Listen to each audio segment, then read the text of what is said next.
Radio Vulnerables, la radio del grupo Moebius, Psicoanálisis Freud Lacan, transmitiendo desde Rosario, Argentina, para el mundo. Como todos los miércoles a esta hora, iniciamos el espacio de literatura y psicoanálisis. Doctora Dombrowski, buenas noches. ¿Qué tal, Luis Torres? ¿Cómo le va? Bien, estamos aquí. Hoy no nos acompaña. Estamos solitos. Estamos solitos, se anda aburriendo allá en Europa. Irma, y bueno, ojalá se siga aburriendo. Un bonito viaje que está teniendo. Y así 3 miércoles vamos a estar sin ella, pero nos dejó su material. Sí, nos dejó su espacio. Así es que, bueno, a usted le toca. Toca, como dicen en Colombia, nuestros queridos amigos colombianos. Toca. Cuando toca, toca. Bueno, empezamos con Rainer Maria Rilke, Cartas a un joven poeta. Era en 1902, a fines de otoño. Estaba yo sentado en el parque de la Academia Militar de Wiener Neustadt, bajo unos viejísimos castaños, y leía en un libro. Profundamente sumido en la lectura, noté apenas cómo se llegó junto a mí Horacek, el sabio y bondadoso capellán de la Academia, el único entre nuestros profesores que no fuera militar. Me tomó el libro de las manos, contempló la cubierta y movió la cabeza. ¿Poemas de Rainer Maria Rilke?, preguntó pensativo. Y hojeando, luego al azar, recorrió algunos versos con la vista. Miró meditabundo a lo lejos e inclinó por fin la frente, musitando. Así pues, el cadete Renato Rilke nos ha salido poeta. De este modo supe yo algo del niño delgado y pulido, entregado por sus padres más de 15 años atrás a la Escuela Militar Elemental de St. Pölten, para que algún día llegase a un oficial. Horacek había estado de capellán en aquel establecimiento y aún recordaba muy bien al antiguo alumno. El retrato que de él me hizo fue el de un joven callado, serio y dotado de altas cualidades que, gustoso, manteníase retraído y soportaba con paciencia la disciplina del internado. Al terminar el cuarto curso, pasó junto con los demás alumnos a la Escuela Militar Superior de Weiskirchen, en Moravia. Ahí, por cierto, echóse de ver que su constitución no era bastante recia, y así sus padres tuvieron que retirarlo del establecimiento, haciéndole proseguir estudios en Praga, cerca del hogar. De cómo siguió desarrollándose luego el camino externo de su vida, ya nada supo referirme a Horacek. Por todo ello, sería fácil comprender que yo, en aquel mismo instante, decidiera enviar mis ensayos poéticos a Rainer Maria Rilke y solicitar su dictamen. No cumplidos aún los 20 años, y hallándome apenas en el umbral de una carrera, que en mi íntimo sentir era del todo contraria a mis inclinaciones, creía que si acaso podía esperar comprensión de alguien, había de encontrarla en el autor de Para mi propio festejo. Y sin que lo hubiese premeditado, tomó cuerpo y juntóse a mis versos una carta en la cual me confiaba tan francamente al poeta como jamás me confié ni antes ni después a nadie. Muy distinguido señor, 17 de febrero de 1903. Hace solo pocos días que me alcanzó su carta, por cuya grande y afectuosa confianza quiero darle las gracias. Sabré apenas hacer algo más. No puedo entrar en minuciosas consideraciones sobre la índole de sus versos, porque me es del todo ajena cualquier intención de crítica. Y es que, para tomar contacto con una obra de arte, nada, en efecto, resulta menos acertado que el lenguaje crítico, en el cual todo se reduce siempre a unos equívocos más o menos felices. Las cosas no son todas tan comprensibles ni tan fáciles de expresar como generalmente se nos quisiera hacer creer. La mayor parte de los acontecimientos son inexpresables. Suceden dentro de un recinto que nunca oyó palabra alguna. Y más inexpresables que cualquier otra cosa son las obras de arte, seres llenos de misterio, cuya vida junto a la nuestra que pasa y muere, perdura.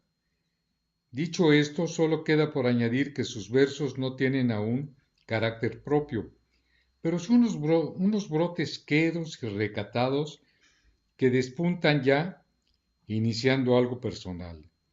Donde más claramente lo percibo es en el último poema, se abren comillas, mi alma, cierra. Ahí hay algo propio que ansía manifestarse, anhelando cobrar voz y forma y melodía. Y en los bellos versos, se abren comillas, a Leopardi, cierran, parece brotar cierta afinidad con ese hombre tan grande, tan solitario. Aún en el recuerdo. Si su diario vivir le parece pobre, no lo culpo a él.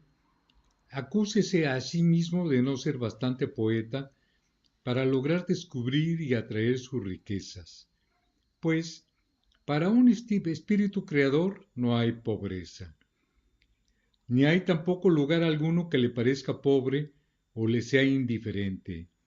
Y aun cuando usted se hallara en una cárcel cuyas paredes no dejasen trascender hasta sus sentidos ninguno de los ruidos del mundo, ¿no le quedaría todavía su infancia, esa riqueza preciosa y regia, ese camarín que guarda los tesoros del recuerdo? Vuelva su atención hacia ella. Intente hacer resurgir las inmersas sensaciones de ese vasto pasado.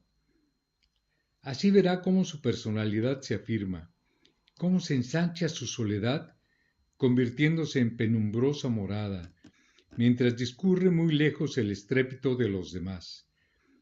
Y si de éste volverse hacia adentro, si de éste sumergirse en su propio mundo, brotan luego unos versos, entonces ya no se le ocurrirá preguntar a nadie si son buenos. Tampoco procurará que las revistas se interesen por sus trabajos, pues verá en ellos su más preciada y natural riqueza, trozos y voz de su propia vida. Una obra de arte es buena si ha nacido al impulso de una íntima necesidad. Precisamente en este su modo de engendrarse radica y estriba el único criterio válido para su enjuiciamiento. No hay ningún otro.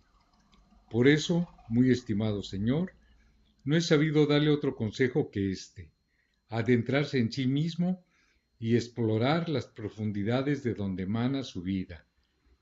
En su venero hallará la respuesta cuando se pregunte si debe crear. Acéptela tal como suene, sin tratar de buscarle varias y sutiles interpretaciones.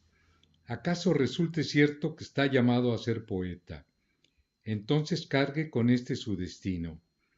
Llévelo con su peso y su grandeza, sin preguntar nunca por el premio que pueda venir de fuera, pues el hombre creador debe ser un mundo aparte, independiente, y hallarlo todo dentro de sí y en la naturaleza a la que va unido.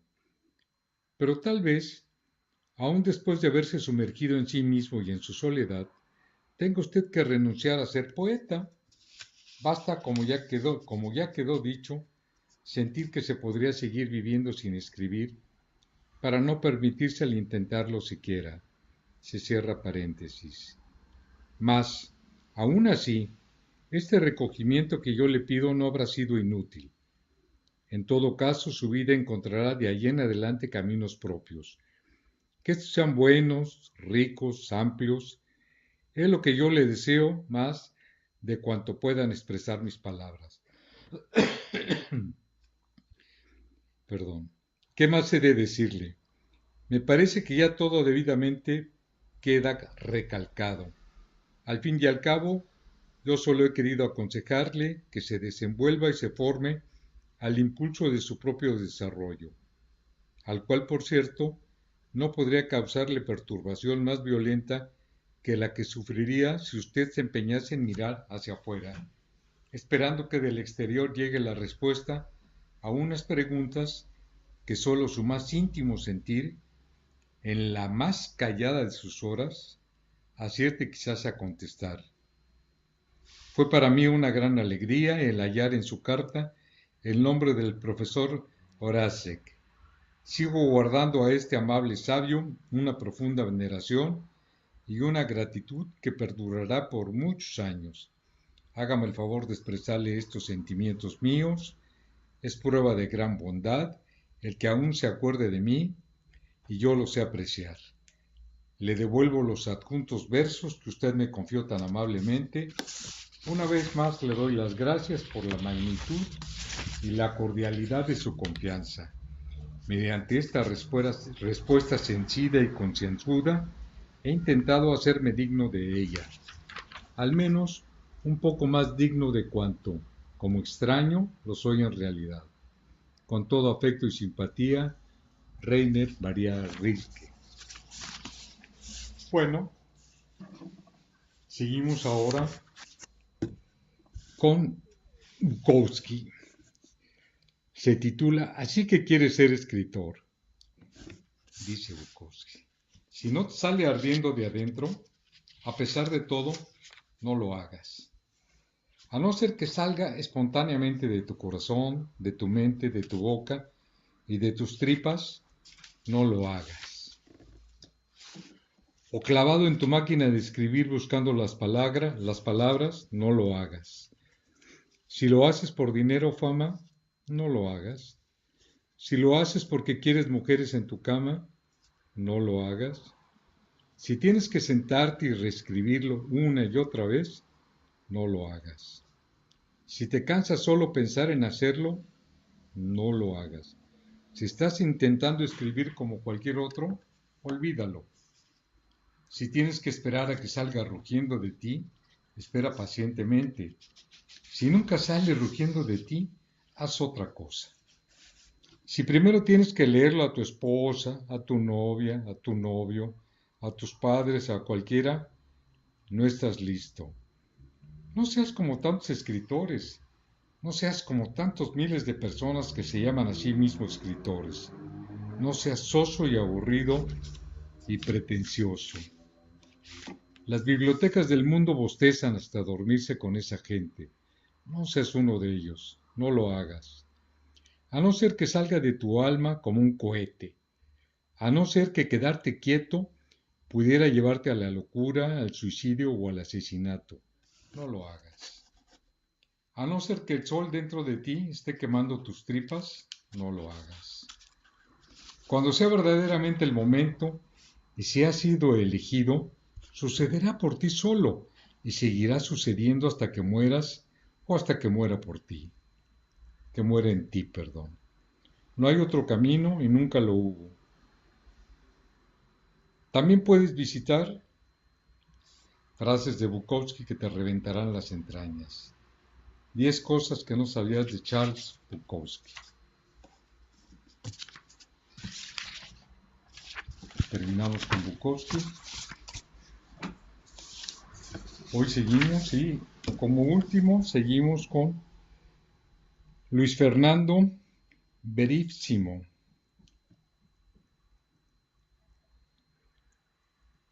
Jueves, comedia de vida privada. Recreación. Dios suspiró. Estaba cansado. Hacía 1.000 millones de años, cuando era más joven y ambicioso, la idea de crear un universo no le había parecido absurda. Ahora se arrepentía. El emprendimiento había escapado a su control. No podía acordarse más ni de cuántas lunas tenía Saturno. Estaba definitivamente envejecido. Miró alrededor de la mesa de reuniones. Su presencia ahí era indispensable. Como director, presidente, tenía la última palabra, pero las decisiones las tomaba su asesoría. Aquellos jóvenes tecnócratas pensaban que tenía respuestas para todo. Querían hacer su proyecto más moderno y dinámico, pero trabajo de verdad había sido el suyo. Habría creado todo literalmente de la nada, cuando ello ni siquiera había nacido, pero paciencia. Necesitaba acompañar los tiempos. Ordenó que empezaran los trabajos, vetando la propuesta del asesor de Relaciones Públicas de que todos se uniesen en una oración. Odiaba a los chupamedias. ¿Cuánto tiempo tardará la recreación?, preguntó. El coordinador del proyecto dudó. El viejo, como siempre, quería respuestas sencillas y directas. Con él era todo luz. Luz, tinieblas, tinieblas. Pero las cosas ya no eran tan sencillas. El director de la división de obras intervino. Tenemos que hacer un análisis de costos, luego un organigrama, un fluxograma, un... Yo hice todo eso en 6 días, interrumpió el director, presidente, y solito. Solo descansé el domingo. En mi tiempo no había semana inglesa. Ahí venía él con sus reminiscencias. Nadie negaba su importancia. Pero el tiempo de los pioneros ya había pasado. Ahora era el tiempo de los técnicos, de los gerentes, de los especialistas. Creo que deberíamos empezar cerrando la tierra, arriesgó el director financiero. Aquel era un asunto delicado.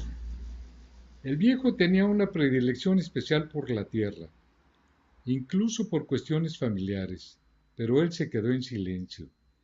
El director financiero prosiguió. Creo que la tierra ya dio lo que tenía que dar.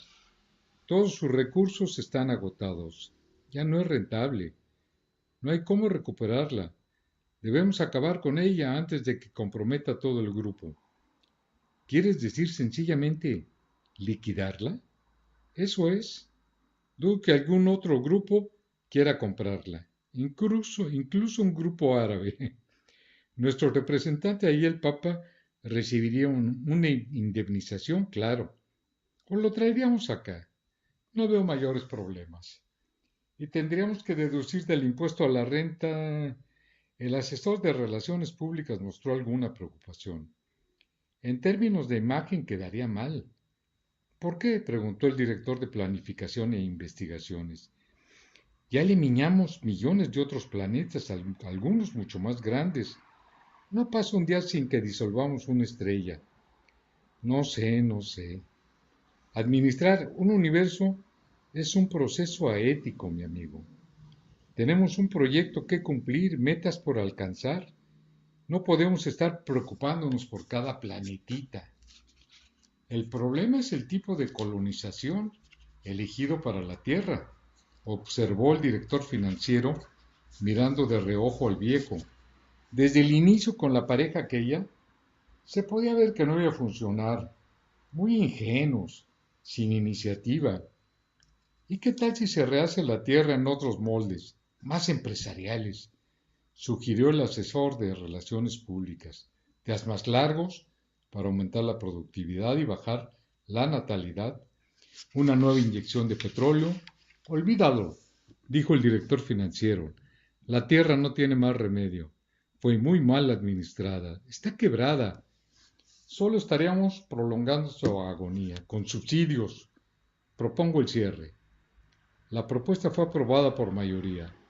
Pasaron a discutir el formato que tendría el nuevo universo. La idea era aumentar la centralización, acabar con la expansión constante para facilitar la administración y cortar los costos de mantenimiento. En la cabecera de la gran mesa el viejo parecía dormir. Luis Fernando Verosimo, traducción de Carlos Bonfil. Listo.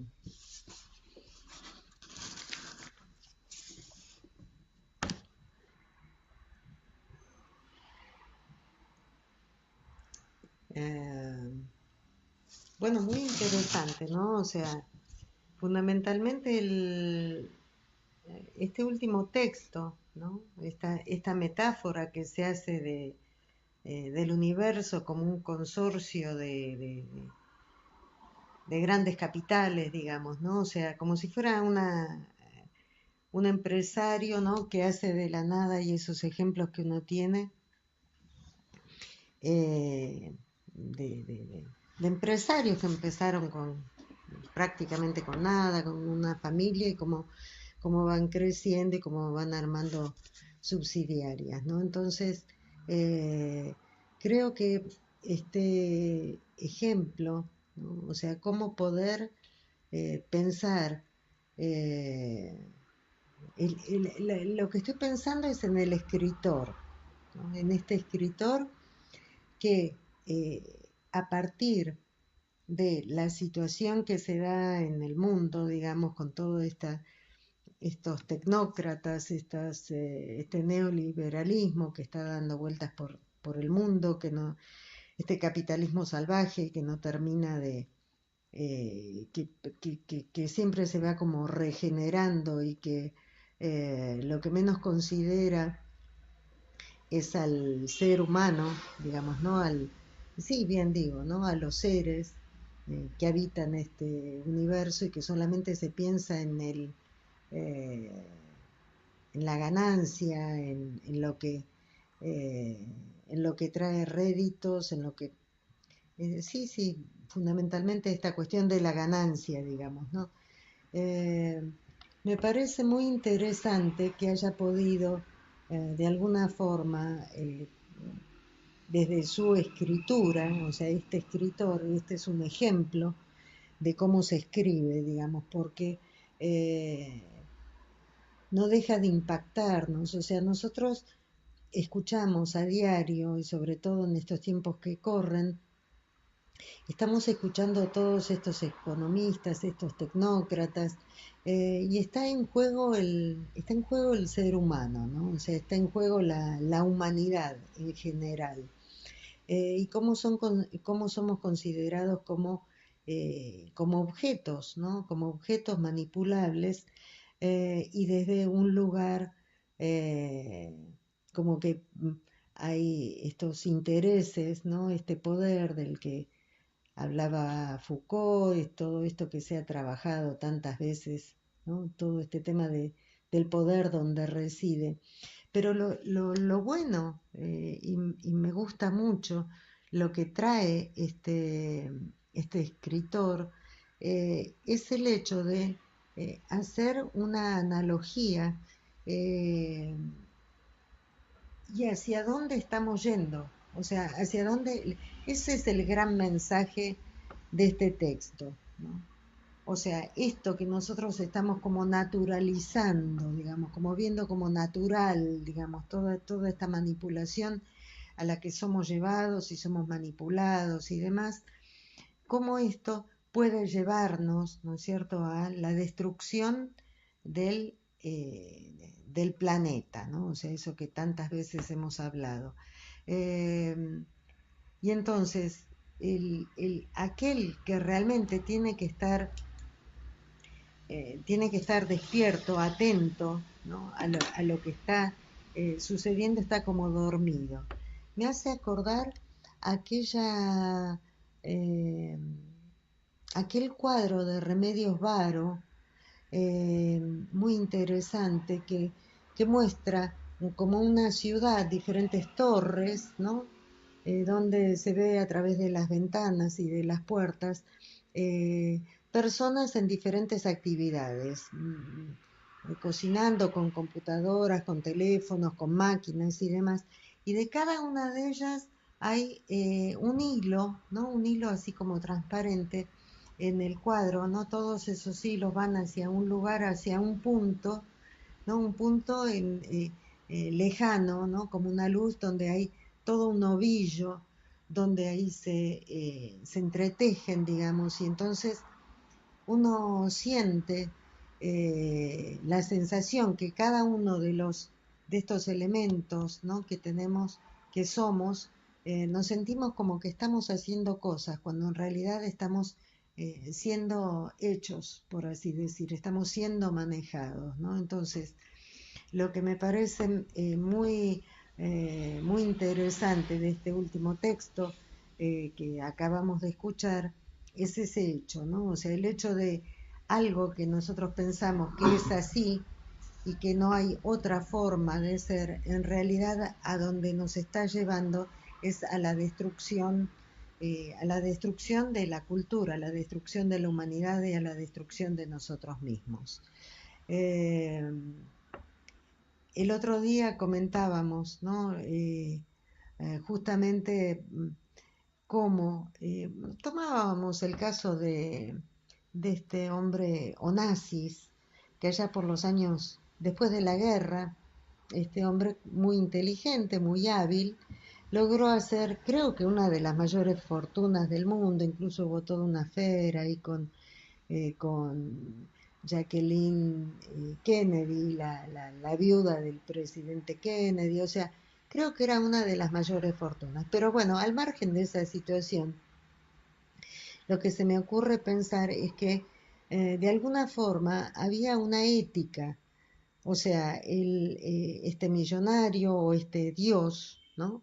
Que hace las cosas él solito y por su propia inteligencia, eh, y que lleva a armar, ¿no? Todo esto, una empresa, el universo, lo que sea, pero considerando siempre al ser humano, siempre al hombre, ¿no? O sea, decían los tecnócratas que estaban junto, esos asesores que estaban junto a Dios en esa mesa de directorio, hablaban que como que ya el viejo, ¿no? Dios estaba como ya corrían otros tiempos, ¿no? Y que lo unían a la tierra cuestiones familiares, ¿no? O sea, que él tenía esa sensación así como de todavía considerar al ser humano. Y entonces, bueno, esta denuncia que hace este escritor me parece muy interesante porque nos está utilizando la escritura, en este caso el recurso de la analogía,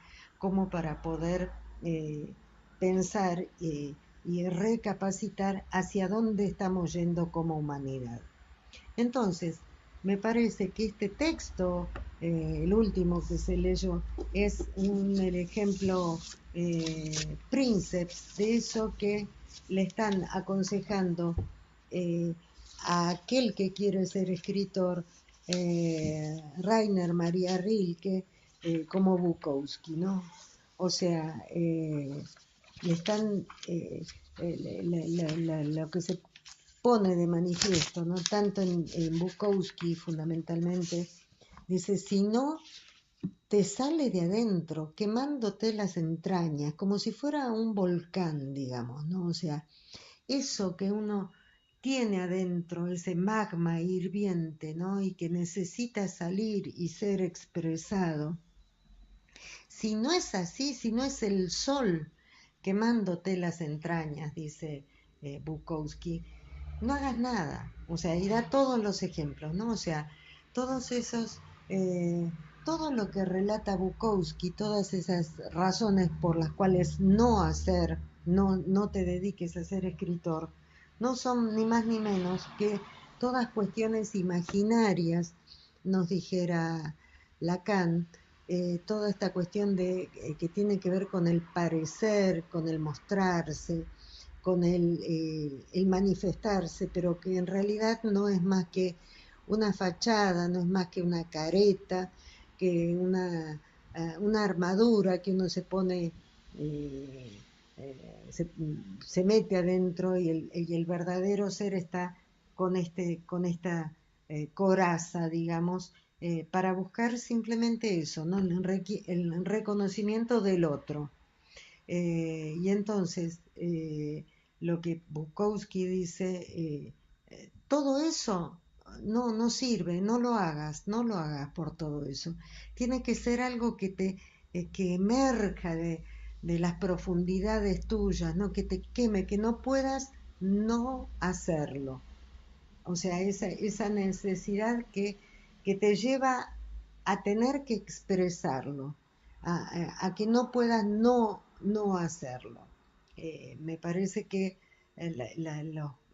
los consejos que está dando Bukowski o las sugerencias de cómo hay que ser para ser escritor, creo que tienen que ver con todo eso, ¿no es cierto? Como todo ese eh, toda esa cosa imaginaria, digamos, ¿no? Que trae brillos que se pierden, ¿no? O sea, eh, cosas efímeras, ¿no es cierto?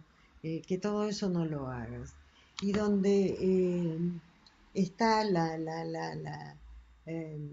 eje de todo esto, está en estas eh, en esta escena donde el escritor joven que, siguiendo la sugerencia de la familia, entra a la escuela militar, ¿no? Pero así todo encuentra a un capellán, a un Horacek, si no me equivoco, eh, que realmente lo escucha, ¿no? O sea, cuando cuentan la historia de Rainer Maria Rilke, que tiene que pasar a la otra escuela militar, digamos, donde tiene que tener, justamente es rechazado porque su apariencia no era lo suficientemente recia como para ser un soldado bueno, un soldado de las Fuerzas Armadas, digamos, creo que ahí estábamos todavía con sería Prusia, bueno, todo el ejército alemán, por así decir, prusiano. Entonces otra vez la fachada, ¿no? Otra vez eso. Y entonces, cuando en realidad la esencia, ¿no? De estos dos jóvenes, tanto, bueno, Rainer Maria Rilke ya era un reconocido escritor, poeta, y este joven que recién empezaba, eh, entonces, también otra vez tenemos esta cuestión del registro imaginario puesto de manifiesto en esto del ejército, la escuela para militar, digamos, ¿no? Y entonces, lo que nos está diciendo Rainer Maria Rilke, lo que le recomienda, que todas las sugerencias que le daban en la misma línea que las que da Bukowski, le dice, e incluso habla de sensaciones y de afecto. En las profundidades tuyas, por más que estés en la cárcel más alejada, eh, que no lleguen,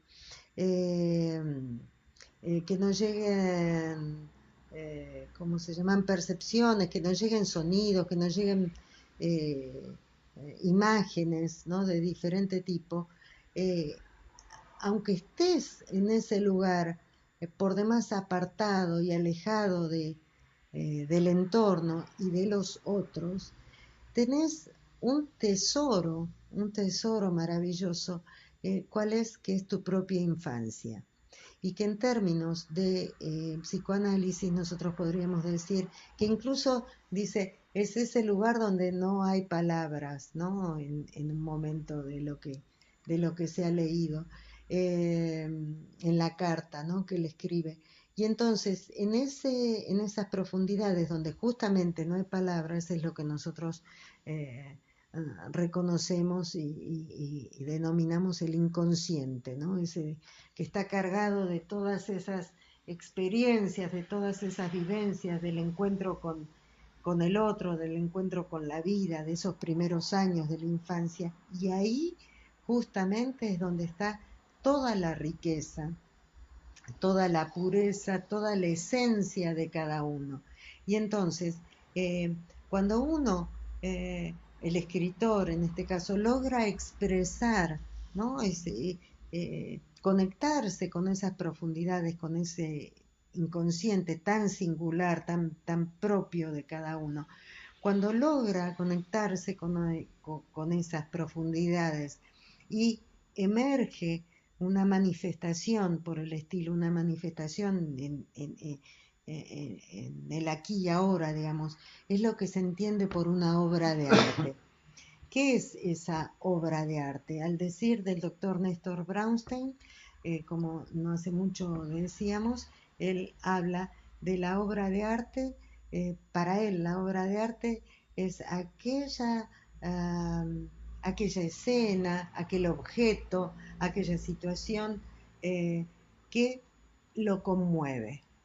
Eso es una obra de arte. Una obra de arte es cuando uno sinceramente emerge, ¿no? Al decir de Bukowski, emerge ese cacho de uno, ¿no? Ese pedacito de uno, ese cachito de vida de cada uno, y uno le puede dar un formato, una manifestación a través del arte, y eso vibra, eso de alguna forma eh, eh, se expande en el universo y entonces el resto de los seres humanos, eh, muchos, ¿no? Muchos de ellos, por eso es una obra de arte, van a vibrar en la misma vibración, valga la redundancia, que esa obra de arte, que no es más ni menos que las interioridades, la interioridad de mi ser, digamos, ¿no? Entonces, es por eso que, al menos desde mi punto de vista, no es posible separar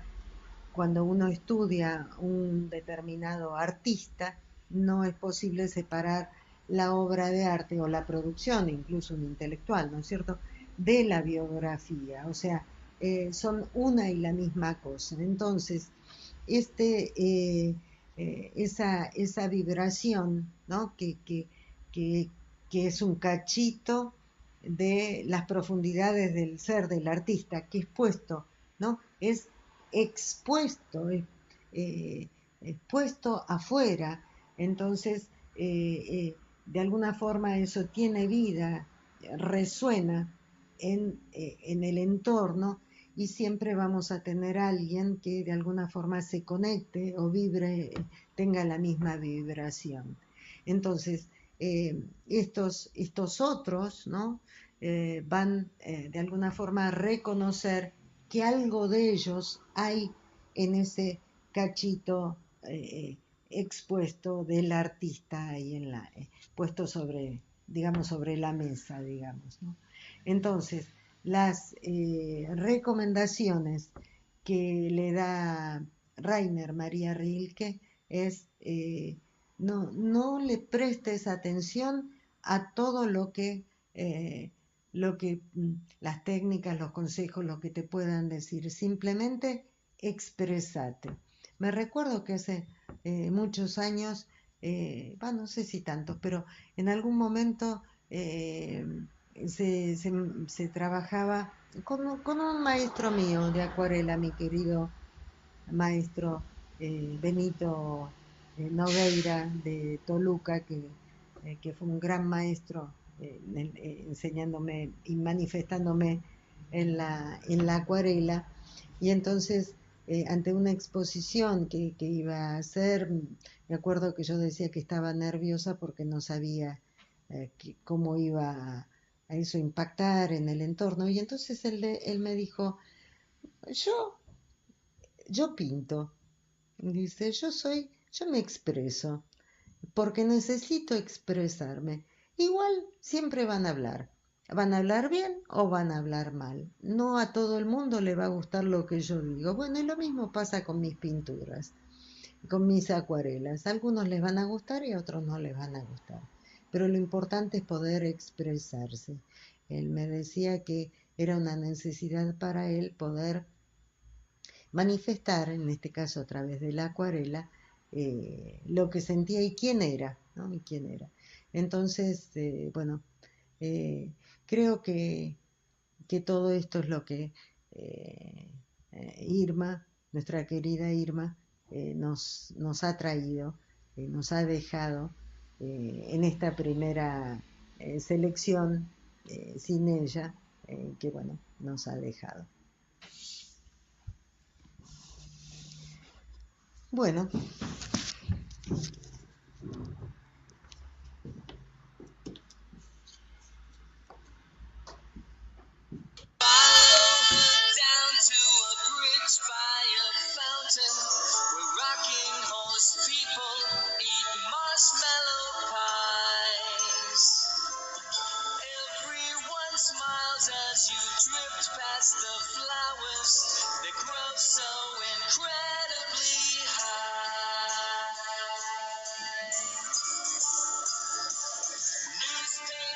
taxis appear on the shore, waiting to take you